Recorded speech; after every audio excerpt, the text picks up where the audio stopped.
Look, from what I have seen, I think the best way to keep the comic book genre continue to go, feeling fresh, continuing on, is you have to insert a lot of heart into it and make it relatable. Blue Beetle does just that.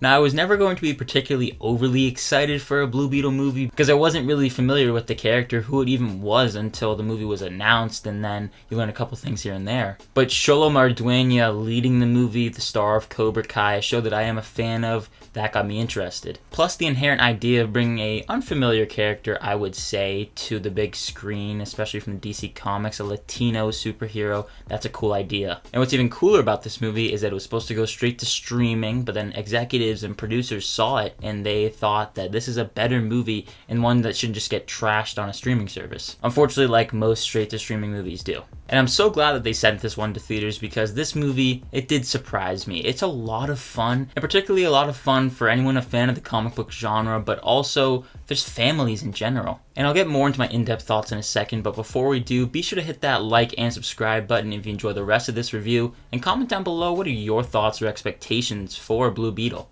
But let's keep talking about it. The main takeaway I have coming out of Blue Beetle is that it's grounded in a real sense of family and culture and heart. What makes Blue Beetle stand out amongst just being another one of these run-of-the-mill origin comic book movie stories that even I, as someone a huge fan of the genre, am getting a little bit tired of. When you have these movies being pumped out year by year, you're gonna obviously get tired of them eventually, unless they do something that makes it feel fresh, put a little spin on it. And what Blue Beetle does, and specifically director Angel Manuel Soto, is that it infuses this real sense of realism in a sense, because you're not only watching this fresh out of college student turn into a superhero, but you're also seeing how that affects his family, the people closest to him. And so with that, each character feels well realized, especially Xolo Maridueña in the lead role, who I cannot give enough praise to. He just oozes charisma. It's hard not to like him, and then because of that, you just immediately attach onto Jaime, the lead character. Plus the actors playing off of him, the characters in Jaime's family, they're also terrific. You have George Lopez, who just will make you laugh. Adriana Barraza playing the Nana, who has some standout sequences and actually an interesting backstory that kind of got me interested to see a follow-up or even a spin-off with just the Nana. And also Bruna Marquezine, who plays Jaime's love interest. They have great chemistry with one another, her and Xolo. Another thing that really surprised me were the visual effects for a movie that just has a little bit over $100 million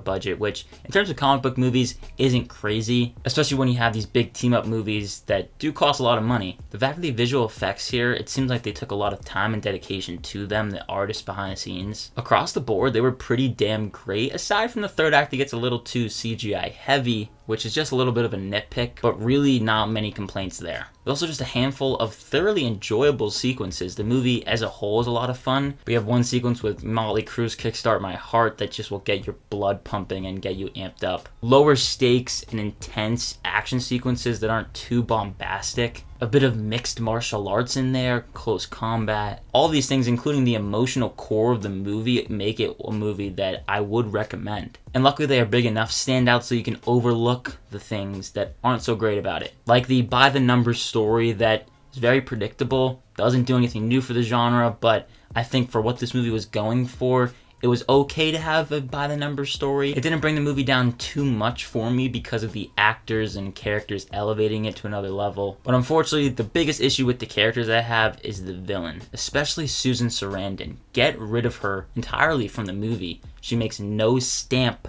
on it at all. It's just an utterly boring character that serves no purpose aside from being an evil character that just pushes the plot forward. And there are two villains, I guess, in this movie with Susan Sarandon's Victoria Cord. But you also have Carapax, who is kind of like the foe of Blue Beetle, the one that actually is in a suit. And Carapax as a character I thought was also very run-of-the-mill until they do something interesting in the third act that made it refreshing. They do a little bit of a flashback sequence that I feel like we don't see enough in third acts. Information that is hidden from the audience up until that moment. And I was not expecting this movie to go that far with it. But I was like, damn, this is actually impressing me. Just that simple scene alone I think will do a lot for people who are watching this movie, especially like myself, that might bump this movie up from a okay to a pretty good. I also think it's a little too long, but that's just a nitpick here and there. I think the fact that it's over 2 hours long and you have to dedicate a lot of time to characters with that run-of-the-mill story, I was like, okay, we can keep going a little here. But honestly, I'm just happy that Blue Beetle is a good movie. One that has a lot of representation on screen and a real sense of family, relatable family too. Even if you're not Latino, you can relate to the stuff going on because it's a close, tight family that bonds together over little things here and there. And they're inseparable in a sense. Anyone that comes from a family like that is going to be able to attach to that. It's funny, heartfelt, some moments will maybe even get the tears going. And it just felt like a grounded, fresh take on the comic book movie